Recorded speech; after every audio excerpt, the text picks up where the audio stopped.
We had talked about self-pollination and cross-pollination, otherwise known as xenogamy or allogamy, and we had seen that cross-pollination had a few more advantages as compared to those of self-pollination. It was a better option, better suited option if the plant was seeking genetic variability.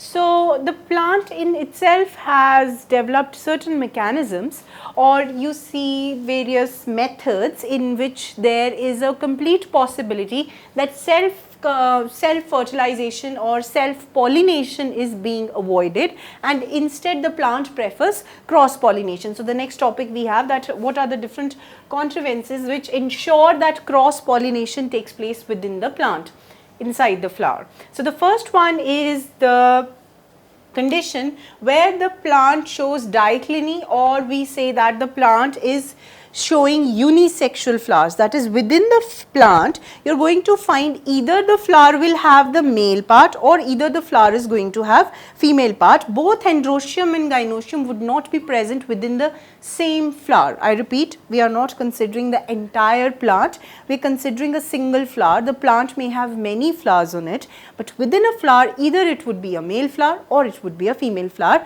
which means that either it would have an androecium or gynoecium respectively in the case that I have talked about. So, we have the example of unisexuality. For example, we have maize where the plant is monoecious. That means male and female flowers would be found on the same plant, but the single flower would either be male or female. The other example is papaya or mulberry. Both of these are dioecious. That means one plant would be giving rise to completely female flowers, other plant would be giving rise to completely male flowers. We talked about these terms. So, these are the examples where the plant prefers to make sure that cross pollination takes place. So, it has given rise to unisexual flowers. The other example is dichogamy. Now, what is dichogamy? It has something to do with fusion. As you can see, gamy is the word that we find in this word. It is of two types. One is proto-andry. Proto means first, andry refers to male, and other one is protogyny. That means in both the cases, in order to ensure that self-pollination does not take place, the plants make sure that within the flower, if it is a bisexual flower, both male and female parts are present. In one case, the plant's male part would mature earlier. That means the maturation stage where the pollens are ready to get dehiscized and they are ready to get pollinated, the pollens would mature first of all. So, we have the case of proto-andry where we have the example of sunflower. Mind it, the plant could be bisexual over here, the flower itself could be bisexual. So, in sunflower, the male part would mature earlier. The other example is salvia. And because the male has matured earlier, the female part has not matured as yet. So, there is no possibility that pollination would take place and result in fertilization. In the case of protogyny, we have the example of Mirabilis jalapa, otherwise known as 4 o'clock plant. I hope you remember this plant from your knowledge of genetic studies where we had talked about incomplete dominance. 4 o'clock plant is showing protogyny where the female part would develop earlier. That means the stigma would receptive for the pollens, but the pollens of the plant would not have developed completely for their dispersal. So, such is the condition of protogyny.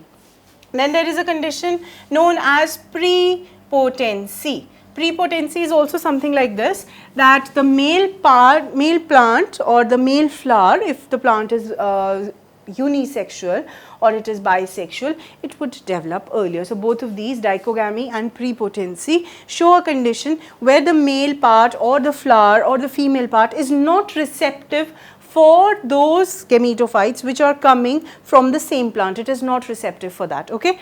Otherwise, prepotency can be understood that supposedly the stigma of the flower is not receptive for the pollens of the same flower. That means it is going to prefer the flower parts, or I'm sorry, the flower stigma of the flower is going to prefer the pollens which have come from other plants instead of the plant within, instead of the flowers within the plant.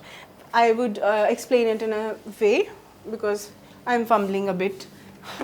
We'll start it all over again. What prepotency is all about. Prepotency, understand it, is a simple condition where supposedly this is the flower 1 of plant and this is flower 2.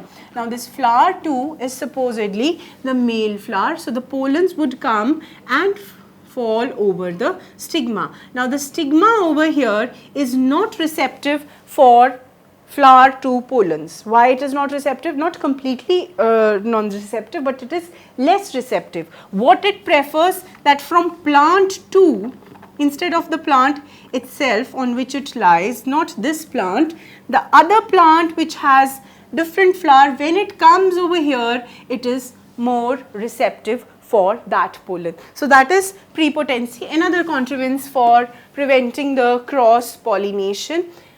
Next is self-sterility, that it is completely non-receptive. It is not going to take the pollen. How prepotency is a little bit different from self-sterility? As I told you, the stigma is less receptive. It prefers cross-pollination. It prefers the pollens from different plants as seen in apple and grapes. This is the example of prepotency. But in the case of self-sterility, the flower is not going to take pollens in any case from the same plant flowers. So the example over here is tobacco. Other example is potato, tomato. Such are the examples of self-sterility. Then we have hetero stylee. Now hetero means different.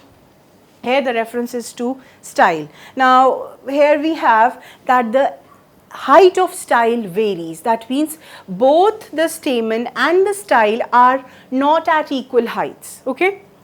And in such flowers, the pollination would only take place when here lies the stigma and the stamen is at same height. When they are at same height, then only pollination is going to take place. But supposedly hetero stylee is there, that means the stamen lies like this. So there is less chance of pollination. The dehiscence pattern would vary in order to bring about such a contrivance where self-fertilization is avoided and cross pollination takes place. This is hetero stylee. And the last one is Kagami.